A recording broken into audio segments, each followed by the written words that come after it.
Leah Zahner, and this week our panelists are going to be sharing tips on buying an RV. Make sure to join us on Fridays at 12 p.m. Central Time for more panel discussions. This one is our second, and you can find the complete schedule on the live event page at rvrepairclub.com. Very soon, we're going to be joined by our panelists, and they are Dustin Schroeder of Fulltime Families, Erin and Travis from Our Lively Tribe, and Joel Holland of Harvest Hosts.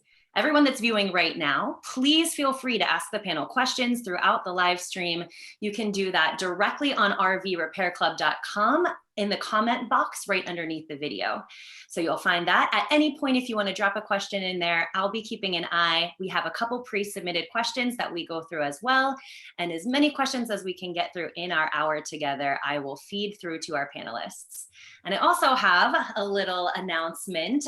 This is really fun. RV Repair Club, Fulltime Families, Our Lively Tribe, and Harvest Hosts have collaborated on a free activity sheet. That's a bundle to bring on your next road trip. And it includes an RV cookbook, camping meal planning sheets, coloring pages, crossword puzzles, an RV camping guide, and tips for your RV. To download that free activity guide, just click the banner underneath the video player or the link in the description where you're viewing. We'll get into some more details about the free bundle when we're meeting our panelists because they all collaborated on it. So it's a really wonderful thing to go ahead and download. And without further ado, that means we're ready to meet our panelists. We're going to bring them on and give them each a chance, for those of you that haven't caught the first panel discussion, to give a little intro to themselves and their brand. And we're going to start here with Joel. Joel, hello and welcome. Hey, Leah, thanks for having me. We love talking about RVing, so this should be a fun discussion. Quick background, my wife and I got into RVing back in 2014. We were living in the Washington, D.C. area. Both had jobs that basically kept us inside and trapped at a desk. And we burned out and we're ready to kind of like hit the open road. So we gave it a try, rented an RV, a crummy box on wheels at the time, still loved the experience. So we bought an RV, traveled all the lower 48 over the course of a couple of years, and really fell in love with the RV lifestyle. So now we are the owners of Harvest Hosts, which is a membership club for RVers that allows you to stay at over 1,400 wineries, breweries, golf courses, farms, and unique locations for free. So you can support the business and have somewhere kind of unique to stay for the night. Awesome. Well, welcome, Joel. We'll dig into some questions with you in just a bit. Next, I'm going to introduce Dustin Schroeder. Dustin, hello and welcome. Tell us a little bit about your brand. Excellent. Thank you, Leah. Dustin Schroeder with Fulltime Families. Our story started similar to Joel's. We're from Minnesota, but same thing. Worked a lot, had businesses and employees and all kinds of responsibility. And then we ended up selling our house in 2017 and planned on doing a road trip around the United States, the lower 48, which we planned for 8 months. That trip turned into 9.5. We realized we really loved RVing. And after we went back to Minnesota for 3 months, we've pretty much been on the road ever since then. So it's now been about 3 years that we've been traveling in our RV. We are the owners of Fulltime Families, and we didn't even start out, we didn't know anything about Fulltime Families when we launched, but they are an organization that specializes with families that live full-time and travel in their RVs. And we hold rallies after COVID's all settled, and we're hoping to have some of our rallies come back. But it's a great way to meet people and travel with families and hook up with your tribe and connect with people that have similar interests. It's actually our favorite part of RVing is traveling with our friends and other families. So Fulltime Families is really a way to be able to sync up and connect to other families that live full-time in their RVs. All right, well, welcome, Dustin. We've got a third panelist to introduce, and that's actually a duo, Erin and Travis. Welcome. Tell us a little bit about your brand and yourselves as well. Hi, I'm Travis. I'm Erin, and we are Our Lively Tribe. And in 2016, we were self-employed and realized that we could be traveling in our trailer during the week. So we decided to take our trailer and make it feel more like a home and renovate it. And we traveled for 14 months around the US with our 3 boys. And then we had a 4th boy, and now we live in a fully renovated 5th wheel. And that sort of brought us into our business of renovating RVs full time. And so we have families that contact us that want to go full time, but want them to feel more like a home. And so we buy and renovate, and so now it's a business and we love it. All right. Well, as if you're just joining us, as I said at the beginning of the panel discussion, please drop your questions into the chat box as we continue through the discussion. I'm going to work my way through some pre-submitted questions for all of our panelists, and they're all going to get a turn to answer the questions that come in. If you have something specific that you want one of the panelists in specific to answer, please specify that in your question and I'll make sure to direct it to them. But without any further ado, we are going to hop into some questions. So let's start. Pretty simple, pretty generic. What advice do you have for first-time RV buyers? And let's go right back to Erin and Travis for this one to start out.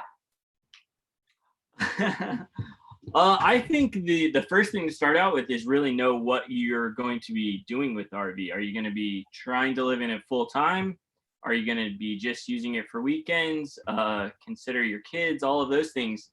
I think that's the most important thing, is to start with know what you really need before you even start looking. And then you kind of get into a few, walk through them, see what they feel like. If it feels good to you, that's a good start. You don't want to walk in there and have you want to know it's going to work for you and your family. So I'd say that's a pretty good starting point. Yep. Anything else? Just do a lot of research. There's so many options out there. Yeah. All right, I'm going to send it to Dustin. Dustin, do you have anything to add to that advice? So one thing that I would maybe suggest is, with all the companies like Outdoorsy or RV Share out there, maybe make the initial investment, do the research like what they had suggested, and definitely know what you're going to be using it for. But maybe before you purchase one with a specific floor plan, maybe go on Outdoorsy and try to rent one with that type of floor plan, and take a trip in that RV and test it out. I know it's going to cost a little bit, but it's better to rent one for a week, experience it, and know if you're going to like it before you're buying that RV. So that's maybe one other tip that I would throw out there for people that are brand new to the RVing world. All right, thanks, Dustin. I'm going to send it to Joel for a little final piece of advice for first-time RV buyers. Well, I think Dustin's right on. When we started, there were no Outdoorsy, and RV Share didn't exist. So we rented one of these Class C boxes on wheels, and I knew that was not for us, but we weren't able to really try other things. So I would rent a couple units and try it out. I think the only other thing I would say is bigger is not always better. And I know when we started out, in my mind, it was like the best thing you could ever have is a massive Class A, right? And the worst thing is a tiny one. But the reality is, it all depends on what you're trying to do, like Travis was saying. So there's like a trade-off between comfort when you're parked. Like, we have a 5th wheel, love it. Like, when we're parked somewhere, man, it is a home. It is like, you don't get cabin fever, thing feels large. But traveling is a little more challenging because you're pulling this large unit down the road. It's a little more stressful, if you get into tight towns and small places. So there are always trade-offs, but bigger is not always better. All right, well, thank you for that advice. Hopefully that's really helpful. I'm actually going to slide in one of the questions that has come in already. It's loosely tied to this. So Randy's looking to buy his first RV or travel trailer, and it's just going to be him, and is curious to know new or used. So right down the same line, Erin and Travis, do you have a preference, new or used? So yeah, I'm definitely all about buying used ones. That's what we buy to renovate, and the value of them drops so drastically once they're sold new that you can get a really good deal on a used one that's a few years old. Cut the price in half almost immediately. So I'm all about buying used. But taking that into consideration, when you walk in them, you want to kind of get a feeling that it hasn't been used too much, and you'll know instantly when you walk into them. The brand new ones come with a certain smell to them. you kind of want to be looking for that. If there is an odor that's unfamiliar or musty or anything like that, be forewarned and just kind of turn around and walk out, because that means there's water damage somewhere. So I say use and take your time and look at quite a few of them before you jump in. You would be surprised how many people have bought brand new and then they've sat for years and they've only been used a handful of times. We've walked into RVs that are 7 years old and they've never been touched. Yeah. A lot of people buy them with the intent to use them often and realize they just don't have time. So we're all about finding used ones, and that's kind of how we do it, for sure. All right, Dustin, new or used? So for me, I've only bought new. So I take that back. We had a travel trailer or a tent trailer, the pop-up kind. That one was used, but both of them that we've traveled a lot in, those have both been brand new units. So I don't have a lot of experience in purchasing used. I don't disagree with what Travis is saying. I would never tell you that buying a brand new one is a great financial investment, because they do depreciate fairly quickly at first. But the reason I've bought new is because you know what you got. You know that it's brand new, and if it does have immediate water damage, again, dealing with the warranty sometimes isn't super easy, but at least you have that warranty protection there. So for me personally, I've only bought new, but I don't disagree with buying used as a smarter financial decision. All right, Joel, anything to add on the new or used discussion? Yeah, I think it's just trade-offs on price. So we've owned 2 units, and both times we kind of went in open-minded, saying, we need something, we need a new unit. It can be used or new. Preference, if it's the same price, preference is new, right? Because you know there are no pre-existing issues that are hidden under the surface. Both times we were able to take our time, and we did buy new, but we were able to get really good deals. And so we wait usually till the end of the year. So this last unit we purchased the end of last year here in Colorado, literally like the week before snow started falling, and the dealership had to get these things off the lot. And so we were able to get a 30% discount on the price, which brought it down to really dangerously close to what used would cost. And so we went new. So yeah, it's a trade-off on price, but there are games you can play, like end of season purchasing, when the dealerships need to clear inventory. All right. Well, we're going to go down the line again with this next question here. Some of you have already mentioned it, but we'll have you remind us what type of RV you currently own, and then start to elaborate a little on what made you decide to purchase that particular type of RV. And this time we're going to start with Dustin.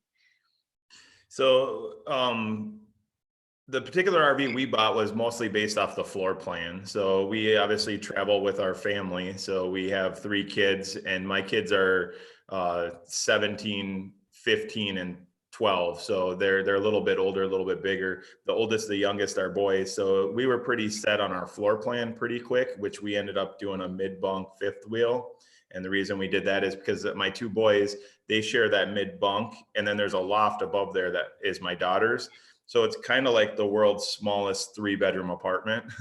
So that's kind of what got us interested into the RV that we selected, was purely based off of the floor plan. Okay, Joel, what about you? What type of RV are you currently owning, and what involved your purchase? What were you thinking? Yeah, so we knew we'd be spending a lot of time in the unit. And so we were looking for something that felt like a home. And for us, that was a 5th wheel, because it's literally a multi-level unit. And there's something about walking in, and you walk upstairs to the bedroom, so it just feels like a separate area. And you've got your living room, your kitchen. It just feels more like a house to me, versus Class A's are one long shot down a hallway, which is fine, but it's 1 quarters, and then obviously like Class B's and C's, same situation. The other thing for us, while we knew we'd be using the unit a lot, we also knew there'd be times where we'd be putting it in storage for long periods. And engine maintenance is something you always have to worry about, right, with the drivable unit.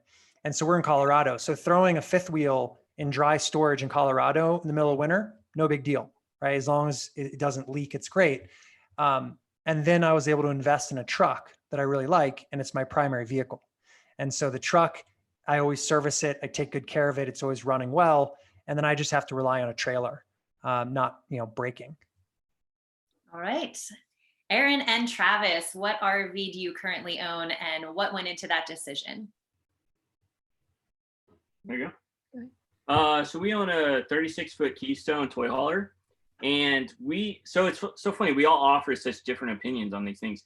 When we wanted to purchase it, we purchased it knowing that we're going to be taking it all apart and rebuilding it. So when we chose it, we walked in and said, none of it mattered how it really looked. So we weren't basing it on that. We were basing it on what we could turn it into. So that was kind of everything to us. We wanted to be able to build an entire back room loft area for our boys. And the toy hauler offered that for us. And it could take the weight. And the weight of what we were going to add to it, So we were specific in buying a toy hauler large because we knew we'd be living in it stationary more than traveling. So that changed why we purchased one so large. And yeah, turning it into a functioning home for us. So that's what we were basing our choices on. But it's the same. Base it on what you intend to do with it. If you want to be out traveling, if you want to get off grid, go on, bumpy roads, then you're going to sacrifice the comfort of a large rig for something smaller so that those things are more doable, just like Joel was saying. So really kind of understand what you want to be doing with it. For me, I want to be as far away from anything as possible. So when we go back to really traveling big time, we'll be going back to a travel trailer that's just simplifies that. The fifth wheels are large and intimidating, taking down dirt roads. You're not sure if you're going to be able to turn around.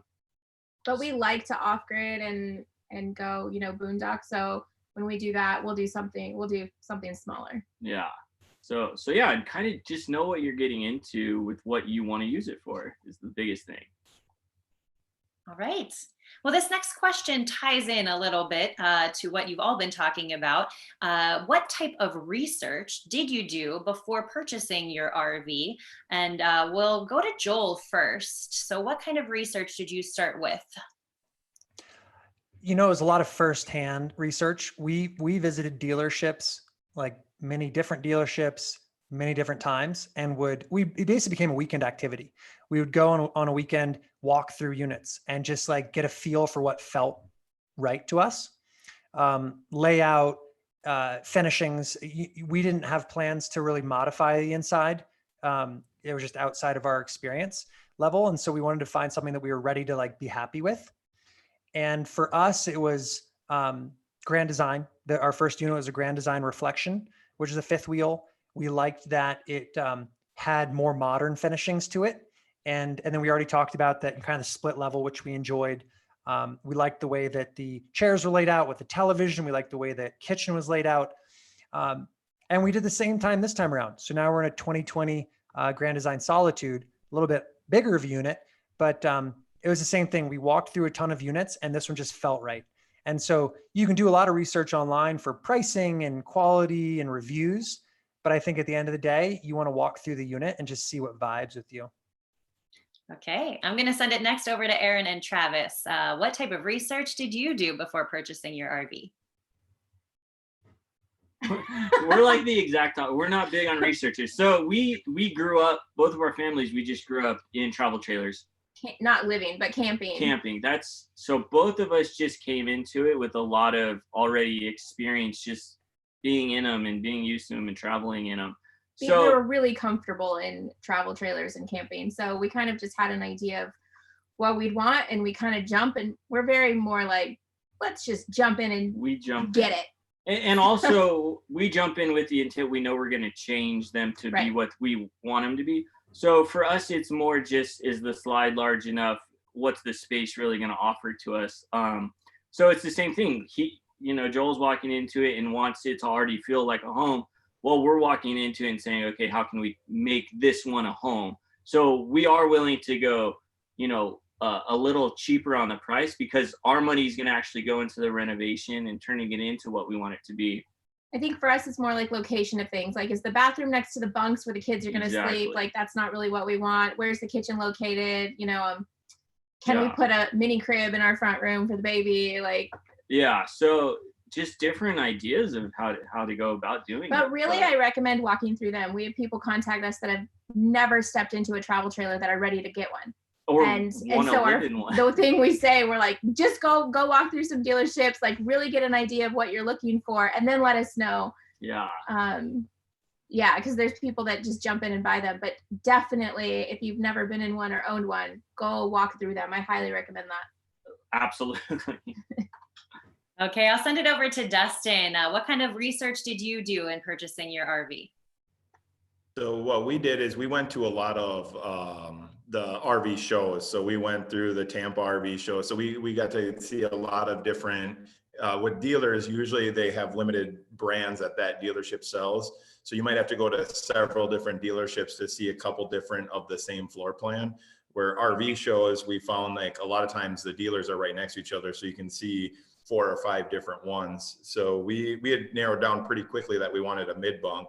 So when we went to the Tampa RV show, for example, we were able to just go to all the different manufacturers that had the mid bunk that we wanted. And the one we liked the most was actually the Jayco. The problem with it was the mid bunk, the slide was only 5 feet and my 17-year-old is 6 feet tall. So his bed, he was too tall for that bed. So we actually liked that one better than the one we ended up buying. But we ended up buying the one we like a little bit less just because we wanted our kid to sleep. So we sacrificed. Yeah. Very, very understandable. I'm going to break in just for a moment. If you were not with us at the top of the hour to start the panel, a reminder, you can ask questions by dropping them into the chat box. We're working our way through some pre-submitted questions at the moment. And right when we're finished with that, we're going to jump into the questions that are coming in live. So if anything strikes your mind, just pop it into the chat box and I will direct it again to all of the panelists. But if you have a question for a specific panelist, please just put that in your question and I'll make sure we go there first. Without any further ado, we're jumping right back into the pre-submitted questions. And this one is, what was your RV buying experience like? So Dustin, we're going to start with you for this one. So when we bought, we were actually in the middle of that first 8-month trip I talked about at the beginning. So we didn't know that we were going to upgrade our trailer. In fact, the travel trailer that we had when we went full time on the road was the same one we had parked at an RV park in northern Minnesota. That was essentially our cabin. It was parked for the whole year in the same spot. So we just pulled it out of there and started driving around the country, realized that it's not ideal for a family of 5. So then when we got down to Florida, we ended up kind of going to the RV show where we found which one we wanted. And then we called a handful of dealers once we knew exactly which one we wanted. Turns out the one that we ended up buying from was in Mobile, Alabama, where we bought our RV. And when we bought it, it was a pretty good experience. We didn't have to deal with a lot of stuff from the dealer because we already knew exactly what we wanted. And we mostly done our negotiation already by calling multiple dealers to find out and did the negotiation over the phone. So really when we showed up, all we had to do was pay for it and load all of our stuff from one trailer to the other and then hook up and go. So I would say our overall experience when we bought was pretty good. We did have a few little hiccups right off the bat, like our oven didn't work. And the dealership that we bought from actually owned an RV park like a mile down the road. So we got to stay there for 3 days. They didn't charge us. We were just able to use their RV park so we could test some stuff. And then we brought it back. They fixed the few little things right away. So I would say our overall buying experience from our dealer was pretty good. However, the warranty stuff the year later, when we went to go submit that wasn't as good. So when we were across the country and they knew we weren't going to pull in their parking lot with our broken RV, they were less helpful. So we ended up doing the repairs ourselves on pretty much all of the warranty stuff. They did have Forest River mail out the wood, so that way it matched, and I was able to just do the repairs on my own. All right, so some mixed reviews on the buying experience from Dustin. Erin and Travis, why don't you share your buying experience? So we've bought a lot of RVs. So Which one should we share?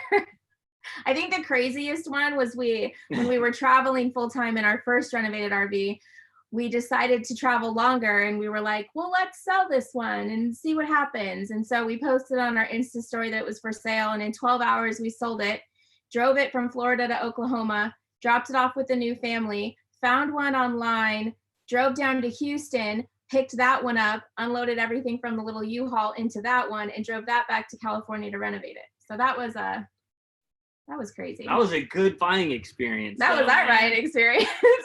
That's how crazy we are. Yeah. So we typically buy them from private dealer, or for private owners.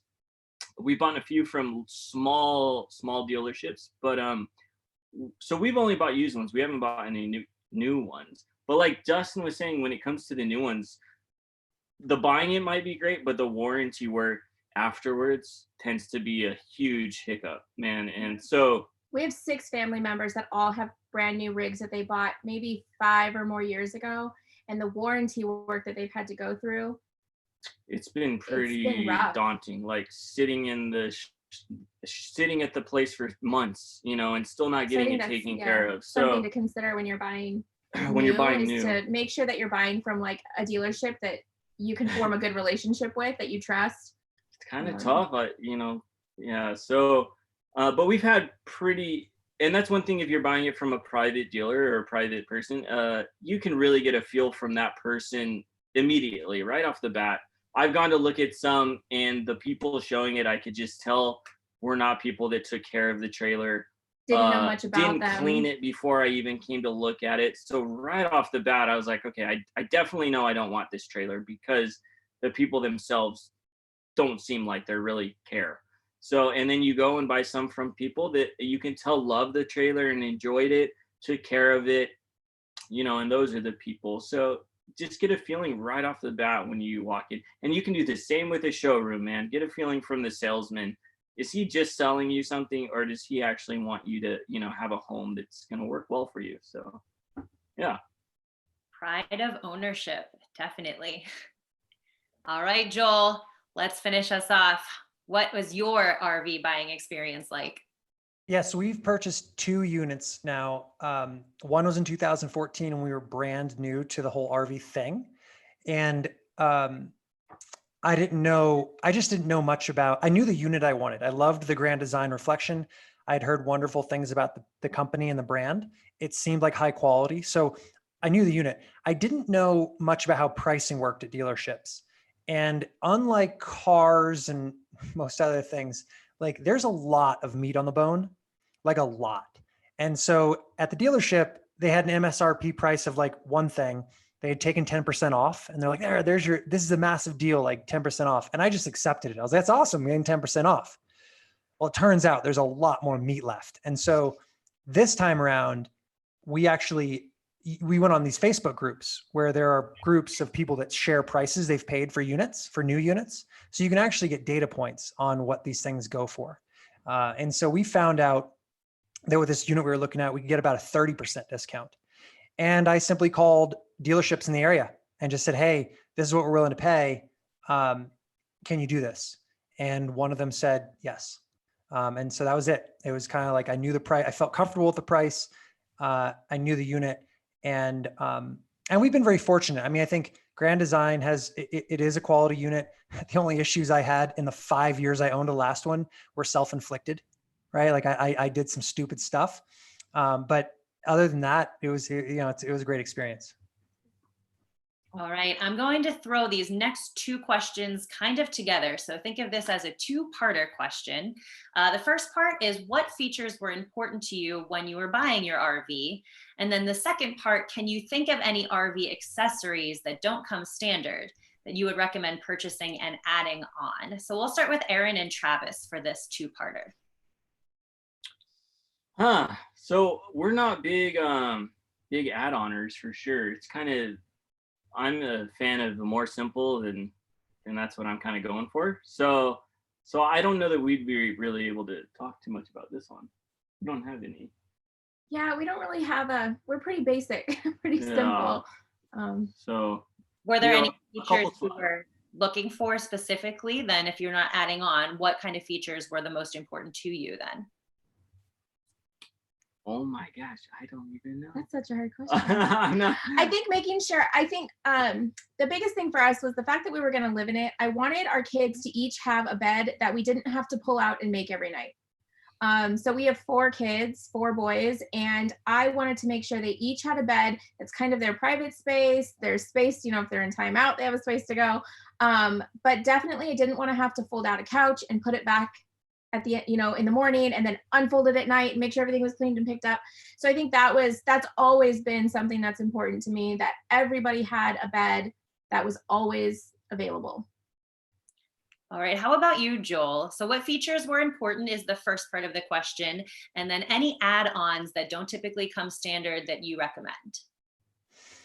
Yeah, so we wanted a really comfortable living area. The way it was situated, with a couple of captain's chairs that could recline and look right at the television, because we knew, in the evenings we'd be spending time looking at the TV.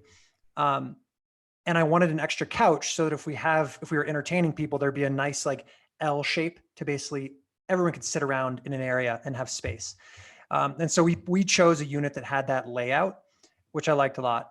The other thing that was important for me on this new fifth wheel were auto levelers. And for 5 years, we didn't have auto levelers on the last unit. And it's not the biggest deal, but when you're traveling and pulling in somewhere in the middle of the night and it's dark, and some of these campsites are super unlevel, getting out there and trying to put blocks under your tires and backing it up, and it's a pain. Now we literally pull in, I push a button and 6 little feet come down and get that unit perfectly level. It's like black magic. It's the coolest thing.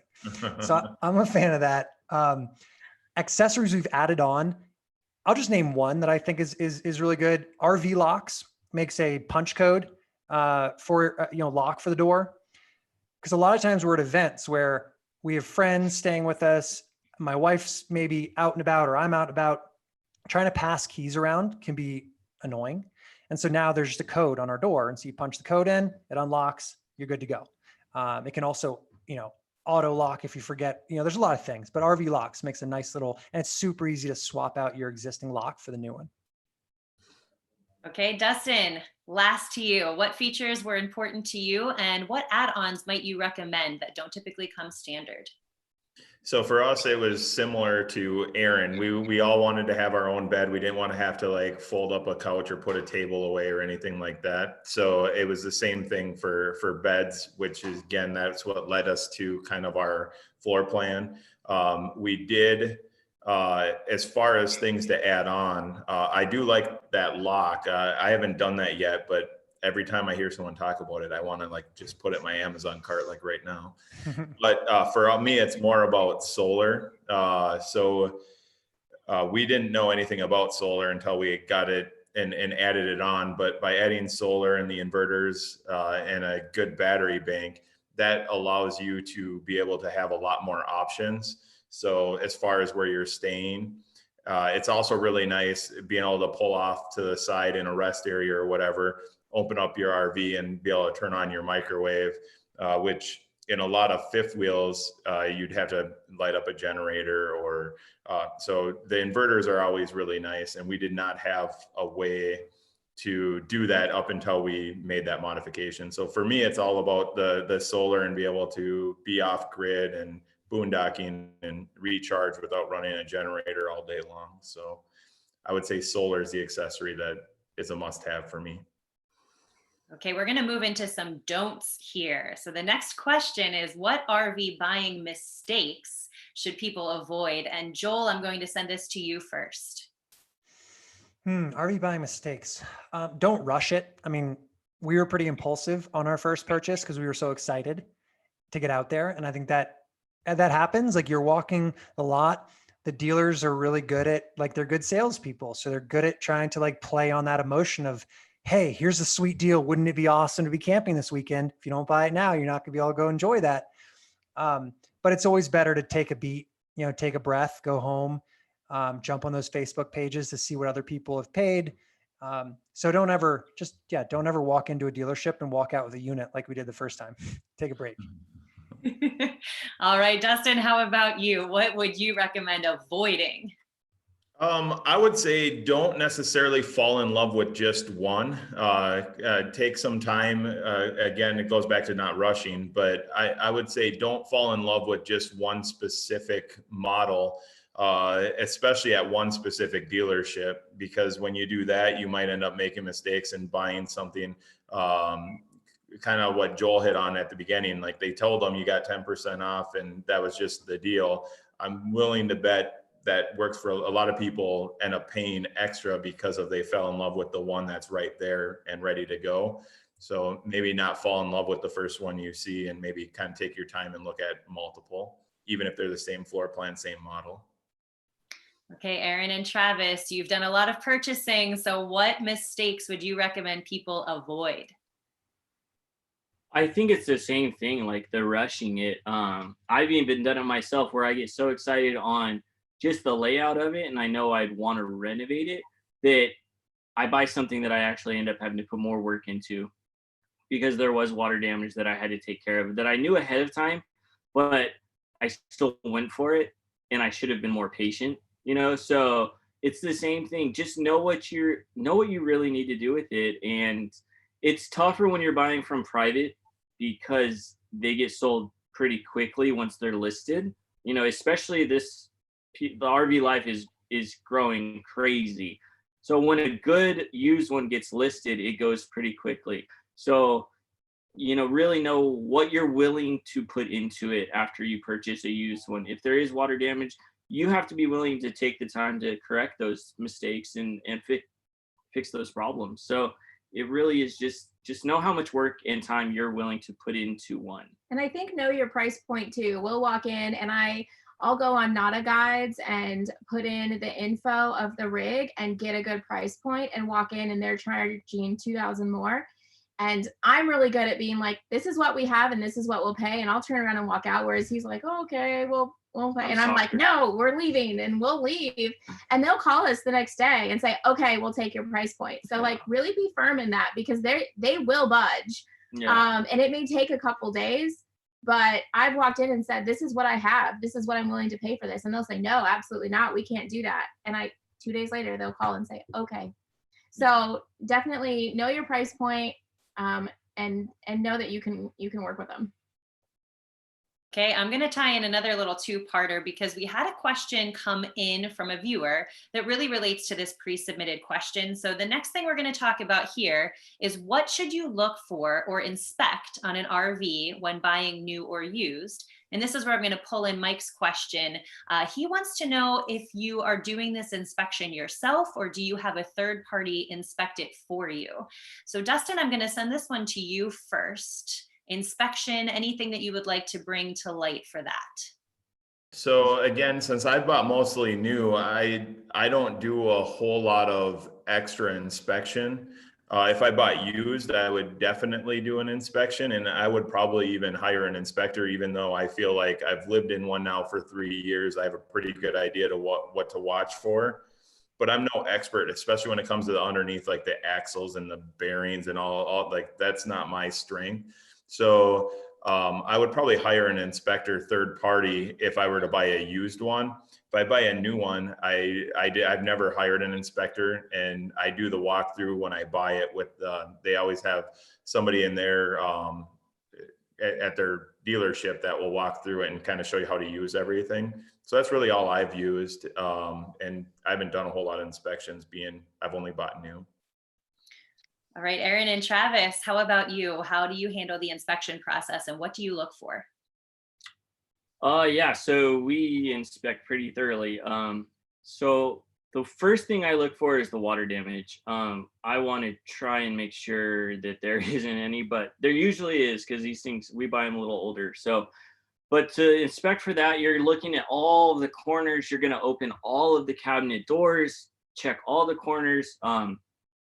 So that's the biggest thing. And you'll tell if there's water damage because there will kind of be like the wallpaper will be miscolored or maybe it's peeling back off the wall, which just tells you moisture's definitely gotten in there. The smell, you can always tell when you walk in, it's like musty. Yep. The smell is a big thing and getting on the roof.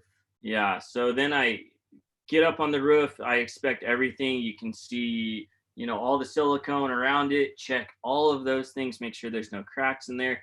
And you want to be looking at a used one to you'll tell if they've gotten up there and taken care of those things. Every couple of years, or every year, maybe you need to be resealing all of the gaps in the roof. So you want to make sure that all of those are good and not cracked and water hasn't been getting inside of them. And I climb under them and I'm looking for rust when I get underneath them. If you're looking up in the northern part of this country, they use salt on the roads to keep them from freezing. So you want to try and avoid that because that rust damage will just keep eating away. So you're looking at the axles, you're looking at the underbelly, all of those things. Make sure there's no tears under it. So yeah, I walk through pretty thoroughly.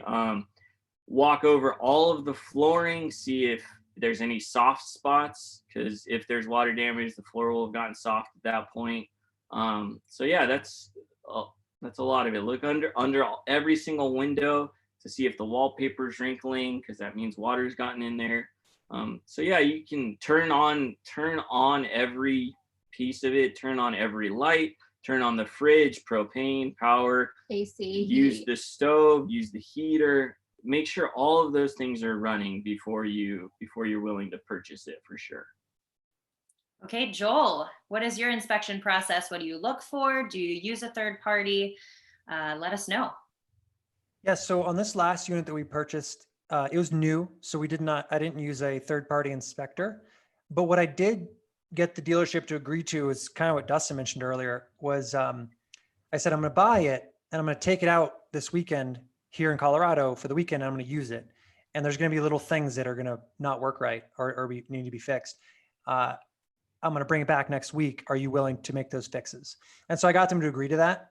And that was good. So I took it to a campground for the weekend. Lots of little things. There's little stuff, like stuff wasn't, screwed in properly.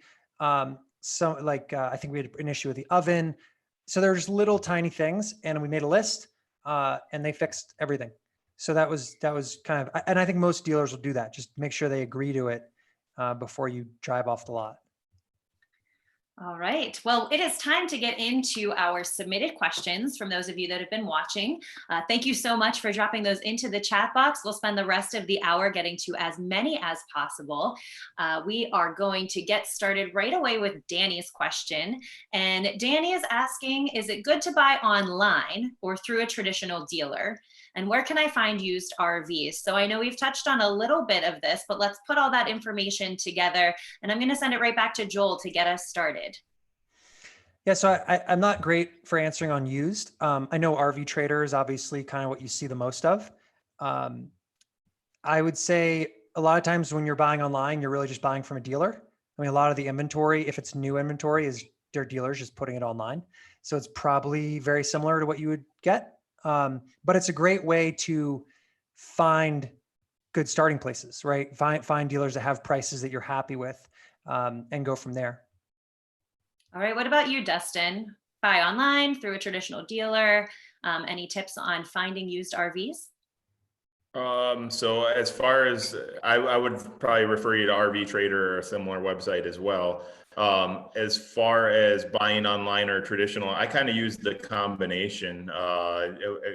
When we bought, again, we went to that RV show, we went through a bunch of them, figured out what we wanted, and then we kind of went online and found which dealers in that region. We kind of searched the entire Southeast, and we called and talked to all of them that had the particular dealership or the brand that we wanted, and we talked to several of them. So we kind of did a combination. We knew we were going to buy brand new, we knew which model we were going to get, and we were going to get it from a dealer, but we used online to be able to talk to multiple dealerships and locate where they were without having to drive hundreds of miles in between each one.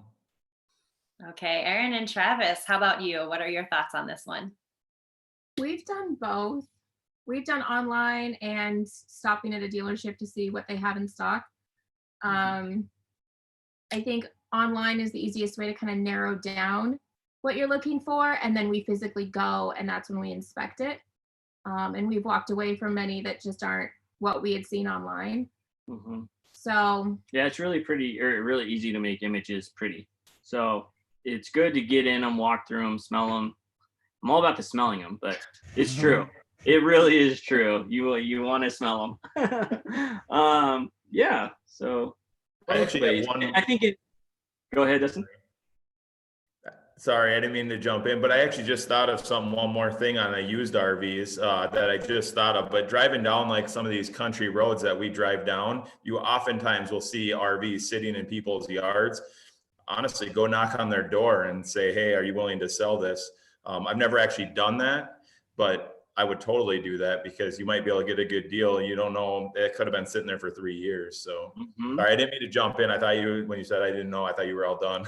No, it's okay. I think that's I forgot where I was going with that. So I think that's awesome. And I think like you see those old Airstreams that are sitting on the side of people's yards. And yeah, I would be more than willing to knock on the door if that's what I was looking for sure. And it's interesting. People buy them, like we had said earlier, with the intent of traveling and camping and all these big intentions. And then they sit for years and years and years. Yeah. And you walk in them and they're 5 years old and they've been used twice. They saw plastic on the bed. You're like, sweet.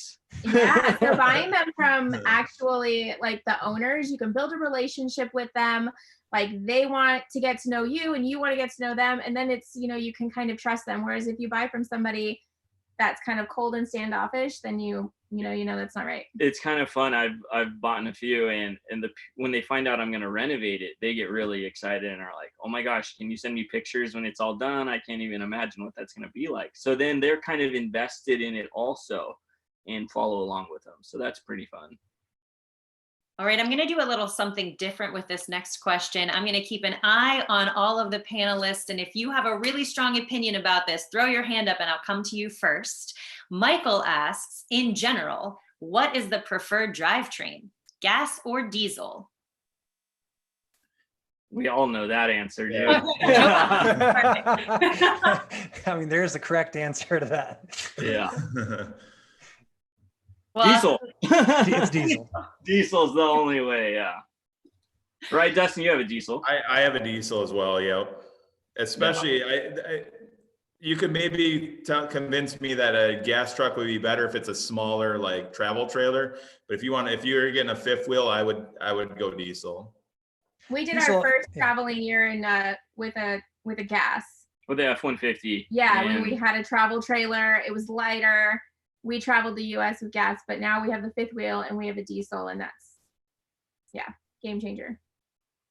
All right, so we have consensus on that. I hope that's helpful, Michael. Our next question is coming in from Scott. And Scott is asking, I am looking at a gooseneck trailer. Are there any significant disadvantages versus a traditional fifth wheel? He's looking for some opinions. So let's stay right on Erin and Travis. What have you got for him? I think the gooseneck is actually beneficial because it opens up the bed of your cab. And that's what you're doing it for. If you're getting a gooseneck, that's why. Once you unattach your trailer, then you have your whole bed back as opposed to having the entire fifth wheel hitch sitting there. So I think if you can afford to get those attachments and go for a gooseneck. Dustin, is yours a gooseneck? It is not, but my truck one time broke down and I had to use somebody else's truck that had a gooseneck, and I was pretty jealous of the box of his truck. Yeah. All right, Joel, anything to add? I feel like this is kind of a newer trend because I've only started to see this recently. And so I have no personal experience with it. In theory, it seems great. I don't know if it has the same sway. I just don't know. If it drives the same, you get more room, then it sounds wonderful. They do. The attachments nowadays are like so incredible, man. They have their own, shock system in them and everything. So I think gooseneck will be the way of the future for a lot of our full timers, for sure. Interesting. And I know like our truck and the trucks now are starting to come with, like we have a Ford F-350 that came pre-drilled for the fifth wheel, situation, and actually gooseneck, both, which is great. So when we're not using it to tow, I pull the fifth wheel hitch out. It's heavy, but they disassemble pretty easily. So you can pull it apart in pieces. And then I have a totally flat trailer, no bars, nothing. You don't have the rails in it. That's no cool. Rails. Yeah. All right, are we ready to move on to our next question here? Yes. Yeah. We look ready. Rudy is asking this one to Dustin, so I'm going to send it to Dustin first. What kind of solar panels would I need to run all my appliances in my fifth wheel? So I would say the solar panels aren't as critical as the battery bank. So keep in mind the solar panels are just used to recharge your batteries. So it depends on how much of a battery bank you have and how much sunlight, I guess, you're going to get to be able to recharge that. So I do have a residential refrigerator, which uses a lot of my battery bank, and I have 400 amp hours of lithium batteries, and I have 1200 watts of solar. And I would say a majority of the year that works pretty good. I rarely have to run my generator. The exception to that is usually in like the December, January, when the sun is low in the sky, it's not up for a very long time. There are times I wish I had either more solar or more battery. But as far as brands of solar panels, that's definitely not my expertise. I can tell you I have 300 watt residential panels, and I have 4 of those up on my roof. So I can't speak to the different manufacturers of the solar panels. Does But I anyone have else 1200 watts. Oh, does anyone else have anything to add on the solar panel front? Nope. All right, so hopefully that's pretty helpful for you, Rudy. Thanks for sending in that question. And we'll move on to Rick's question next. Rick is asking, why do you think it's such a big deal to get warranty work done through dealerships? And I'm going to stay on Dustin for this one because you'd been talking about this a little bit earlier. So for me, I actually don't rely on the dealer for warranty work. I've actually been doing a lot of it myself. And the biggest reason for that is, so I told you about the dealer that I bought from. They actually went out of business, supposedly. Now they're reopened and they have one word different in their name. So they didn't really want to help us with the warranty work after the initial purchase. However, when you contact another Forest River dealer that will do it, they don't want to help you because they didn't sell you the RV. So they'll tell you it's 6 weeks till we can look at it, and it might be 6 weeks that it's here. So I just gave up, and now I pretty much do all the repairs myself. The nice thing about being connected with a network of friends that also full-time RV, there's a lot of things that I'm no expert in that I've been able to, I guess, convince with sometimes beer that they want to help me redo some of the work on my RV. So, and I've been the benefactor of that, and I've also helped other people do things on their RVs. So it is a community out there. So even if you're brand new to it, it's important to network and meet people, because a lot of the repairs that I've had issues with, I've been able to find friends that will help me out and help me repair that. And I've run into friends that they break stuff, and I've helped them. So it works, and it really expands everyone's knowledge base. So personally, I gave up on the warranty stuff, and we do it all ourselves. If you have major issues, I probably wouldn't do that. Like if you have your frame is bent or something like that, then I would deal with the warranty. But minor stuff like trim falling off or something breaking, like my refrigerator actually fell out and busted like a whole bunch of my stuff, which probably would have been covered under warranty, but I just rebuilt it myself. All right, Joel, do you have anything to add on the warranty front? Yeah, I think it's like Dustin said, I've never used warranty because it would have to be something pretty major. Because the downside is you're looking at a lot of time. I mean, when you go to some of these dealerships or the manufacturer, warranty work can be like weeks or months. And for me, it's much more important to get my unit back on the road. And so I keep a list in my phone called RV fixes, and I'm just kind of opportunistic. And when I'm traveling, if I have a down day, I'll just call around to mobile RV techs. That's, if it's little things like, hey, see if you can fix the compressor on my fridge.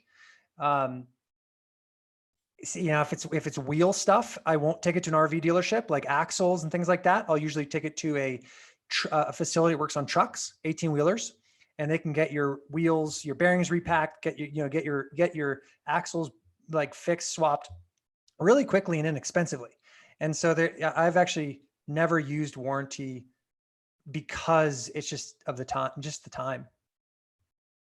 All right, Erin and Travis, do you have anything to add? I know you said you've typically been buying used.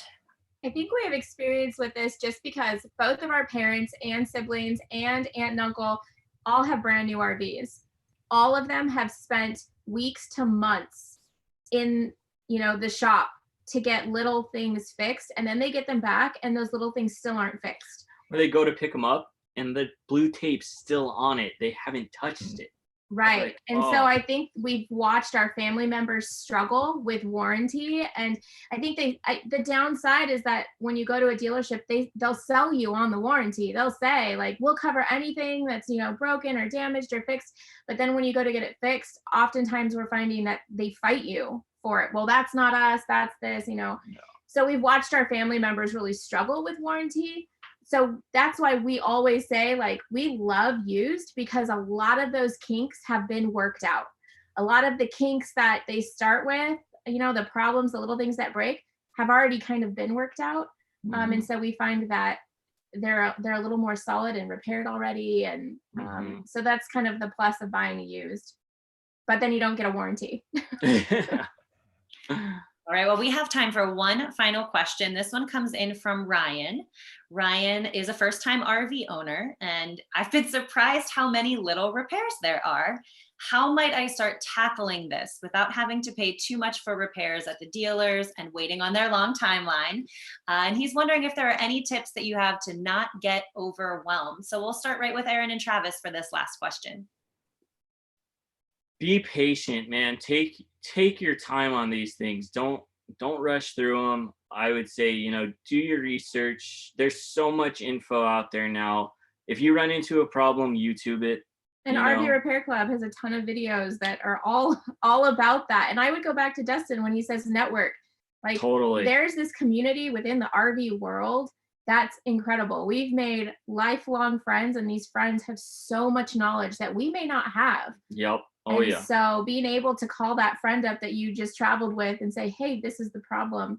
Networking is really important. I mean, like Dustin said, he came over and checked out our fridge when we were having problems with it. Like, our fridge broke down at an escapers rally, and we had, I don't know, a dozen dudes over to try and work on it and help us out. The community itself is why you want to do this lifestyle, honestly. The community is the best part of it. So just take your time, YouTube things, ask around, and do it yourself. And that's teaching you how to fix something that breaks. So do it. All right. Speaking of Dustin, I'll send it to you next. Any tips for these little repairs that kind of add up, how to tackle them? So I actually usually get reminded by my wife, honestly. So if something breaks and it annoys her, it ends up in the long run annoying me. So it's probably about a general rule about the third time she brings it up, it's probably time to get it actually fixed. I guess that's kind of my reminder. So I would say most of the little repairs that come up, and none of them are typically critical. Like, they're things that you could put off if you want to. You'll usually know it if it's a major problem, and then like the others have said is that's when you want to deal with it immediately. Maybe call a mobile technician or something like that. But the little things, they happen with the amount of miles that we put on our RV. Our RV we bought in February of 18. It's been to the Arctic Ocean. It's been all the way up to Alaska, down the Baja, Mexico. So we put a ton of miles from west to east, the Pacific, the Atlantic. So we've had lots of little things that have broken, and you just get to it when you get to it, I guess. Like a piece of trim falls off. Sometimes it'll take me 3 weeks, and it only takes me 10 seconds to fix, but it'll take me 3 weeks to go and do it.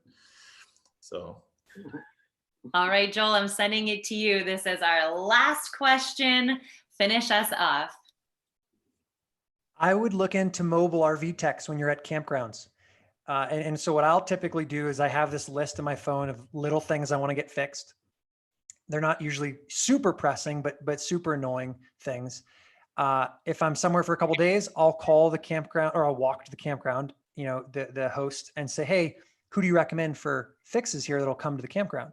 They know the people. They're not going to recommend them if they're not good. What I like about mobile RV techs is you tell them your timeline. You're like, I'm leaving tomorrow. So if you're going to do this fix, you got to come do it before I leave.